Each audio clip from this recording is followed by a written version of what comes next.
जैसा कि आप सब जानते हैं कि आपका 31 मार्च को राजस्थान बोर्ड कक्षा 12वीं में गणित मैथमेटिक्स का जो पेपर है वो होने वाला है। तो दोस्तों आप चिंता मत कीजिए, क्योंकि मैं आपको इस वीडियो के अंदर गणित का एक ऐसा पेपर बताने वाला हूं जिसके बहुत सारे क्वेश्चंस आपको आपकी बोर्ड परीक्षा में देखने को मिलने वाले हैं। हमारे पास में सबसे पहले इस पेपर का सेक्शन ए है वो आता है। इसका पहला प्रश्न मल्टीपल चॉइस क्वेश्चंस का रहेगा। तो पहला एमसीक्यू है, यदि एफ आर एफ एक्स कितना है 3x - 5 है तो एफ ओ एफ का मान क्या होगा।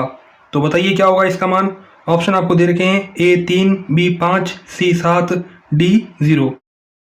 तो आगे आप देखिए हमारे पास में दूसरा प्रश्न है वो आता है, यदि 2x - 3 x 4 = 0 हो तो x का मान क्या होगा।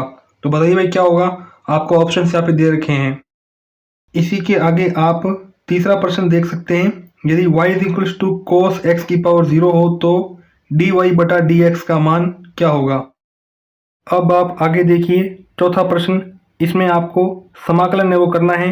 इक्वेशन आपको दे रखी है, dx के सापेक्ष आपको इंटीग्रेशन करके बताना है।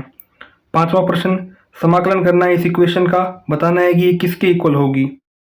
दोस्तों तो पांचवें प्रश्न के आगे आप देखिए छठा प्रश्न, y = sin x तथा x से परिबद्ध क्षेत्र का क्षेत्रफल जब ये दिया हुआ है आपको, तो बताना है कितनी इकाई होगा। आगे देखिए सातवां प्रश्न, इसमें आपको value of i cap, j cap, k cap और ये दे रखे हैं, आपको इनका मान बताना है। तो आप आसानी से बता सकते हैं। इसी के आगे देखिए आठवां प्रश्न आता है, मान लीजिए सदिश a और सदिश b इस प्रकार हैं कि एक सदिश का परिणाम 3 और b सदिश का परिणाम इतना है। a सदिश इंटू b सदिश एक मात्रक सदिश है, तब a सदिश और b सदिश के बीच का कोण कितना होगा। तो आप आसानी से कर पाएंगे इस प्रश्न का हल। आगे देखिए नौवां प्रश्न, यदि एक सरल रेखा x अक्ष के साथ 30 डिग्री, y अक्ष के साथ 90 डिग्री का कोण बनाती है, तब रेखा द्वारा z अक्ष के साथ बनाया गया कोण कितना होगा। तो 45 डिग्री, 60 डिग्री, 90 डिग्री, 180 डिग्री। आगे आप देखिए 10वां प्रश्न, यदि PA = 1/2, PB = 0, तब PAB यहाँ पर क्या होंगे आपको बताना। तो आगे आप देख सकते हैं 11वां प्रश्न, दो घटनाओं A और B को परस्पर स्वतंत्र कहते हैं, यदि तो कब कहते हैं आपको रीजन बताना है। 12वां प्रश्न, यदि पासों का एक जोड़ा उछाला जाता है तो प्रत्येक पासे पर समअभाज्य संख्या प्राप्त करने की प्रायिकता निम्नलिखित में से क्या है। 0 है, 1/3 है, 1/12 है या 1/36 है। आपको दोस्तों ये बताना है। अब आप आगे देखिए हमारे पास में दूसरा प्रश्न आता है, इसमें आपको फिल इन द ब्लैंक्स के क्वेश्चंस मिलेंगे। तो पहला फिल इन द ब्लैंक्स वाला क्वेश्चन है, यदि ये आपको दे रखा है तो आपको a का मान है वो पूछा है। दूसरा प्रश्न, log x के सापेक्ष अवकलज ज्ञात करना है। तीसरा, यदि एक वृत्त की त्रिज्या 5 सेंटीमीटर/सेकंड की दर से बढ़ रही है तो वृत्त का क्षेत्रफल कितनी दर से बढ़ रहा है जबकि त्रिज्या 6 सेंटीमीटर है। तो बता सकते हैं। चौथा, समाकलन करना है इसका dx के सापेक्ष, तो बताइए कि समाकलन का उत्तर क्या आएगा। दोस्तों तो आगे आप देखिए 5वां रिक्त स्थान वाला क्वेश्चन, बिंदु दे रखे हैं आपको, इनको मिलाने वाली रेखा की टिक्कोसाइन क्या है। इसी के आगे हमारे पास में छठा प्रश्न आता है, यदि a और b स्वतंत्र घटनाएं हैं तथा PA = 0.2 और PB = 0.5 है, तो क्या बताना है, PAB का मान बताना है। तो अब आप आगे देखिए हमारे पास में तीसरा प्रश्न आता है, जिसमें आपको very short answer type questions मिलेंगे। तो पहला very short answer type question है, साइन की वैल्यू का मान ज्ञात कीजिए। दूसरा, एक ऐसे 2 × 2 अवयव A = इसकी रचना कीजिए जिसके अवयव कितने हों, इसके द्वारा हों। तो देख सकते हैं ये आपके पास में क्वेश्चन रहने वाला है। तीसरा प्रश्न, यदि त्रिभुज का क्षेत्रफल 18 वर्ग इकाई व शीर्ष इतनी है तो x का मान ज्ञात कीजिए। चौथा प्रश्न, यदि फलन f(x) = इतना है, x = पाई पर संतत है तो k का मान बताओ। तो आप k का मान इजीली फाइंड कर सकते हैं। अब आप चौथे प्रश्न के आगे पांचवा प्रश्न देखिए, वक्र y = इतनी की स्पर्श रेखा जो कि x अक्ष के समांतर है, उसका समीकरण ज्ञात कीजिए। इसी के आगे छठा प्रश्न, परवलय x³ = 4y तथा इसके अभिलंब से परिबद्ध क्षेत्र का क्षेत्रफल ज्ञात कीजिए। 7वां प्रश्न, यदि ये आपको इक्वेशन दे रखी है a सदिश की b सदिश की इतनी है तो a सदिश इंटू b सदिश ज्ञात कीजिए।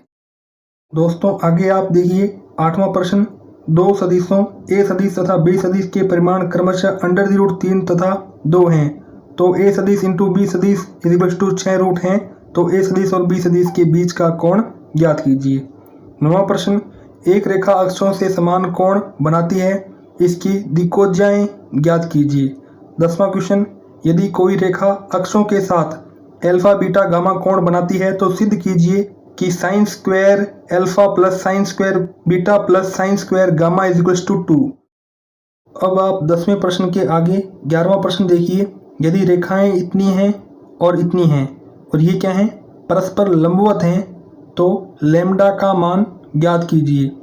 12वां क्वेश्चन, यदि एक न्यायिक सिक्के को 10 बार उछाला गया तो ठीक 4 चित आने की प्रायिकता ज्ञात कीजिए। दोस्तों तो अब हमारे पास में इस पेपर का सेक्शन भी है वो आता है, जिसका चौथा प्रश्न है सिद्ध करो फलन, यहाँ पे व्युत्क्रमणीय है तो f इनवर्स ज्ञात कीजिए। इसी के आगे छठा क्वेश्चन आता है प्रूव दैट, तो प्रूव क्या करना है, ये इक्वेशन इसके इक्वल है, ये दोस्तों आपको सिद्ध करके बताना है। 7वां क्वेश्चन, इसमें आपको कहा है यदि a इसके बराबर है तो a इनवर्स ज्ञात करो। दोस्तों तो आपको बता दूं आगे जो भी क्वेश्चंस आएंगे तो वो पढ़ने में काफ़ी लंबे लंबे हैं, तो मैं आपको सीधा बताऊंगा कि फाइंड क्या करना है। देखिए 8वां क्वेश्चन, यदि y इतना है तो dy/dx का यहाँ पर आपको मान ज्ञात करना है। 9वां, वह अंतराल ज्ञात कीजिए जिसमें फलन इतना हो, वर्धमान व ह्रासमान है। 10वां, वक्र आपको दे रखा है, उन बिंदुओं को ज्ञात कीजिए जिन पर स्पर्श रेखा x अक्ष के समांतर है। आगे देखिए 11वां क्वेश्चन, इसमें आपको समाकलन करना है इस इक्वेशन का। तो आगे आप देख सकते हैं 12वां क्वेश्चन, वक्र आपको दे रखा है, रेखा आपको दे रखी है, x = 3 से घिरे क्षेत्र का क्षेत्रफल ज्ञात कीजिए। 13वां क्वेश्चन भी है अवकल समीकरण, इसमें आपको दे रखी है, व्यापक हल ज्ञात करना है।